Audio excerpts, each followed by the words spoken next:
Weekend, I was with faith and community leaders from Spokane and around the country as we walked the steps of Dr. Martin Luther King Jr. on a pilgrimage. And together we focused on his vision of unity. Unity meaning wanting the best for each other.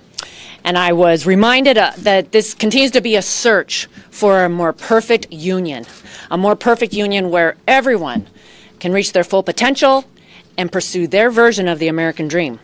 And that includes women across the country. March is Women's History Month, and we get to celebrate and honor so many trailblazers, so many women that are doing well in our economy and have more opportunities than ever. We have nearly 10 million women-owned businesses in America, nearly 3 million that are owned by women of color. 2 out of 3 businesses are being started by women today. And all of these numbers present a brighter future for women and families all across this country because of the success of the Tax Cuts and Jobs Act. We are the faces of tax reform. Tax reform was written with us in mind. I've heard from small business owners that are getting ready to tear out their walls, expand, or start a second location because they can write off the full cost of the equipment. For working moms and dads, we doubled the child tax credit. We preserved the adoption tax credit. We've expanded 529 accounts to help with the cost of raising kids. And for moms like me that have children with disabilities, because of ABLE 2.0, those kids now will have the opportunity to go explore work and see if they can find a full-time job. For millions of moms and women, they're seeing an increased pay increase.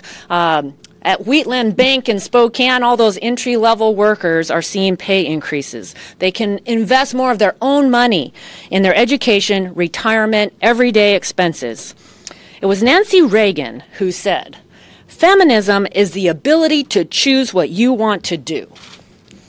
And that is exactly what the Tax Cuts and Jobs Act is doing in empowering people all across this country.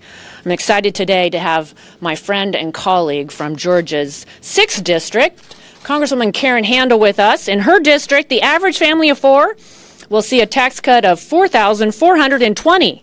And remember, a tax cut is a pay increase. So thank you, Karen, for being here and sharing some more insights. Thank you, Madam Chairman. Thank you for the chance to be here. You know, in December, we promised the American people that we were going to deliver a tax cuts and jobs bill that was going to deliver economic growth, the likes of which most of us in this room have never experienced and most Americans haven't experienced. Well, those pro-growth policies, the regulatory relief that we've delivered along with these tax cuts are delivering right now on that promise to so many Americans across the country.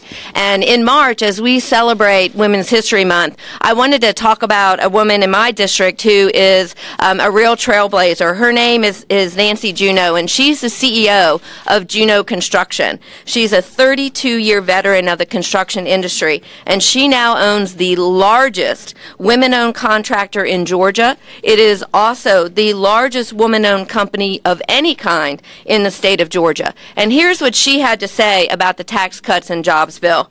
In construction, things are cyclical. So this tax bill passage is going to allow Juneau Construction to increase its bonding capacity. And in general contracting, bonding capacity is everything. And that means Juneau will be able to pursue larger contracts, which means more revenue, which means more jobs that they can create. Growth like this directly affects so many American families, not just in the 6th District, but across the country.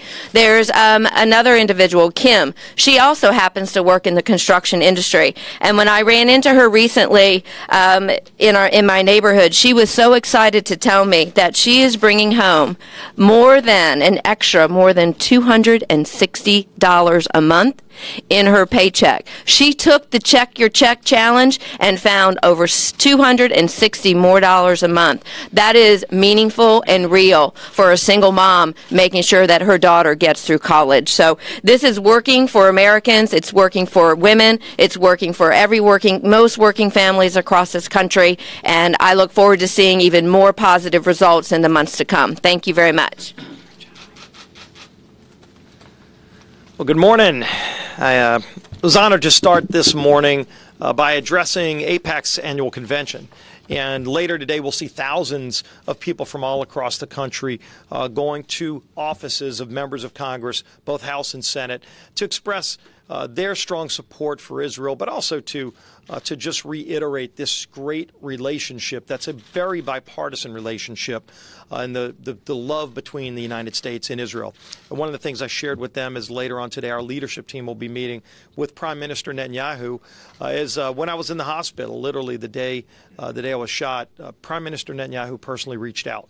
And it wasn't until a few days later when I came out of the many surgeries and kind of was finally able to talk that I got word of that. And he had said, when I am able to, he wants to talk to me. So we arranged a call that day. And he was just so warm in his support for me, but it showed just how not only strong the relationship is between the United States and Israel, and we do so much to support them militarily and in the things that they're doing to fight terrorism, to fight Iran's attempt to get a nuclear weapon, and how we support their ability to protect Israel and stand with them. But it shows the love between our two countries and just how strong that bond is. It's a personal relationship built on strength and love, and we really look forward to meeting with the Prime Minister later today to talk further about that bipartisan bond and how we can help advance our causes. I know as we talk about tax reform, there's so many success stories we keep hearing about, and the stories don't end. The list that I keep at majoritywhip.gov that started with AT&T announcing $1,000 bonuses to over 200,000 workers is now more than 400 companies listed at majoritywhip.gov that have announced pay raises and bonuses for their workers. This means real money in the pockets of hardworking families. And just think about this. When we started this, when we said we're going to actually work on a bill to reform our tax code, simplify it, but cut taxes at every level so that families that are struggling can have more money in their pockets. It unfortunately became a partisan fight. You saw the Democrat leadership criticizing the ability for people to get more money in their pockets. And they started talking in front of cameras about tax cuts for the rich. Well, just think about the headlines last week. Last week, the headline in the AP said, Democrats seek to help wealthy in response to tax changes. Imagine that. As they're publicly talking and decrying the rich, our tax cuts are actually helping hardworking middle-class families, and Democrat leaders are trying to now make changes to help the wealthy in this endeavor. So it just goes to show you we focused on making sure we could rebuild our middle class. We want to put more money in the pockets of families, and look at the results. Numbers are coming out. U.S. jobless claims fell to the lowest level since 1969. That's how tax cuts are working to help families and people that had just given up on the workforce, given up on trying to find a job because the economy was so bad. Now they're actually getting back into the workforce and becoming part of the American dream because of what we did. And finally, we're seeing small businesses expanding at the fastest pace since 2004, manufacturing coming back to America. So it's great to see tax cuts working. I know that the leader's going to be talking about the Rutherford bill. I'm proud to be a co-sponsor of that bill, which actually focuses on increasing school safety, something that we are working on in a bipartisan way. But again, the leader's going to talk more about that. A good week. Look forward to seeing our friends from AIPAC here on the Hill. Good morning. I know you've got a lot going on in the media, but I want to focus you maybe on what's actually happening in the House and in this week. Our priority is to make sure we build America stronger, not just this year, but next year and decades to come. That means strengthening our physical and digital infrastructure. So today on the floor in the House, we'll vote on the Raybaum Act. This will reauthorize the FCC for the first time in 28 years. This incredible bipartisan bill will increase oversight, it will introduce reforms, and more importantly, it will help us get to 5G. It will expand high-speed internet abilities, and also this week today you'll have Transportation Secretary Elaine Chao will testify before the Transportation Infrastructure Committee on the President's infrastructure proposal. That's what's happening this week, but I want to announce also what we're going to do next week. You all know Sheriff Rutherford, former sheriff of Jacksonville. He has a bill, Stop School Violence Act, This is Student Teachers Officers Preventing School Violence. We will have that bill up on the floor next week. That will add to, along with the Fix NICS bill that we have sitting over in the Senate. We'll also have the FBI up here talking to oversight and judiciary on where the failures happened and why, to make sure we could have those corrections so that could never repeat itself again. As many of the members have talked about, we've all been out through our districts, and the one challenge we want to make to all Americans is check your check. Just check your check to see what has transpired with the tax reform bill, that you will actually have more money in your paycheck. I had an individual tell me this week that that little extra between he and his wife made the difference that they were able to go out and purchase the car. I was out in the oil fields. Individuals worked there a number of years, came back and said, it made a fundamental difference in the week to week, and make sure to tell those back in D.C. that these are not crumbs when it comes to the families to make a difference. So for all those across America, this is only the beginning of America's comeback, and we will finish the job by the infrastructure and the other parts that we are doing across the country to make sure America is not only growing economically, but is safe as well. You know, I must say it's great to see all the media interest in the success of tax reform. Speaking of which, we had some really great news last week, spurred on by the new tax reform law. For starters, new data revealed that consumer confidence hit a 17-year high last week. People are optimistic about the future, which encourages more spending, more investment. It's a sign of a healthy, growing economy. Second of all, Labor Department reported that jobless claims in the United States, the number of people filing for unemployment, dropped to its lowest level in almost 5 decades. Think about that for a second. We saw just last week the number of people filing for unemployment going to the lowest level in 49 years. People are getting work. Companies are hiring more workers. This is very, very important. Also, U.S. manufacturing is expanding at the fastest rate in nearly 14 years. These are all very encouraging numbers, and it's undeniable that real people are being helped by the personal tax cuts in the Tax Cut and Jobs Act. To top it all off, 2 more major companies, Carter's and Mission Produce, announced it would pass along the benefits of tax reform to its workers. Thanks in large part to the bonuses given by hundreds of companies due to tax reform, the Bureau of Economic Analysis estimated that Americans took home an increase of $30 billion alone in January. The agency also estimated that the law reduced personal taxes in January by a rate of $115 billion per year. That's huge. That is more evidence that paychecks are growing, that take-home pay is bigger, that workers have more for their families. One thing that I got to say hasn't gotten a whole lot of attention, it's the fact that this law doubles the per-child tax credit to $2,000 per child. That means moms and dads, often people who need this relief the most, are going to be helped in a really big way. Take Andy Mateague in New Jersey. He told the Ashbury Park Press that he's going to put this extra money because of the $2,000 per child tax credit that he now gets in his paycheck toward his kids' college tuitions.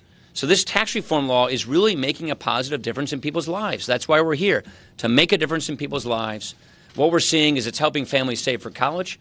It's helping families put money away. It's putting more money in people's pockets. And it's also expanding economic growth to the point where unemployment is now at a 49-year low. That is exactly what we were hoping to achieve when we passed this law, and we're very excited to see those results materialize. Any questions? Tax related. Mr. Speaker, could you comment on the tariff announcement from the president? What have you spoken to him regarding that, and are you hopeful that he'll pull it back? Yeah, so let me just, that's fairly broad. Let me say it this way. There is clearly abuse occurring. Clearly, there is overcapacity, dumping, and transshipping of steel and aluminum by some countries, particularly China. But I think the smarter way to go is to make it more surgical and more targeted. So I think 232 is a little too broad, and I think it's more prone to retaliation. And so what we're encouraging the administration to do is to focus on what is clearly a legitimate problem and to be more surgical in its approach so that we can go after the true abusers without creating any kind of unintended consequences or collateral damage. I'm sorry, we don't do the blurred out thing. Anna. Mr. Speaker, what's your message to markets that fell on the news that Trump was going to announce tariffs and then rallied yesterday when you said through your spokeswoman that you're Honestly, I'm not watching the gyrations of the market. What we're trying to do is make sure we have good economic policy. And just to repeat what I said, we think the smart approach, the best approach, and the president's right to point out that there are abuses. There clearly is dumping and transshipping of steel and aluminum. That's absolutely happening. There's a big overcapacity problem. Let's go focus on that. Let's go focus on the abusers of that. And that is why we think that the proper approach is a more surgical approach, so that we do not have unintended consequences. That's what we've been encouraging the administration. The person who's running point on us is the Ways and Means Chairman, Kevin Brady. He's been working on some solutions with the administration. Those talks are ongoing, and I'm encouraged that hopefully we can get to a good place. Well, look, we think the economy is doing very well. We want to make sure that every step we take helps the economy. We want to make sure that abusers are held to account, especially China when it comes to dumping and transshipping.